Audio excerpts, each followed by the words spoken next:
Miss universe. কি? Miss universe আবার কি? সব ঠিক আছে, কিন্তু চুল কেন খুলে রেখেছো? আমি এখানে একটা অফিসিয়াল কাজে যাচ্ছি, ডেটিং করতে নয়। সে অফিসিয়াল কাজেই যাও আর আনঅফিসিয়াল কাজেই যাও, চুল খোলা থাকলে কিন্তু তোমাকে সবসময় ঐশ্বর্য রায়ের মতো লাগে। ঐশ্বর্য রায়টা আবার কে? তুমি ঐশ্বর্য রায়কে চেনো না?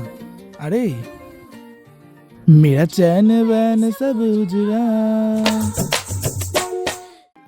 ও, ওই ঐশ্বর্য রায়। ইয়েস, ঐশ্বর্য রায়। আমি আবার ভাবলাম তোমার নতুন গার্লফ্রেন্ড নাকি। তবা তবা, আমার একটাই যথেষ্ট। শোনো, রিলেশনশিপের ব্যাপারে কিন্তু আমি একদম অনেস্ট। আচ্ছা ঠিক আছে, আমি একটা কাজে এসেছি, তোমার পাল্লায় পড়লে সে কাজটা আর হবে না, আগে সেই কাজটা সেরে আসি। ওকে।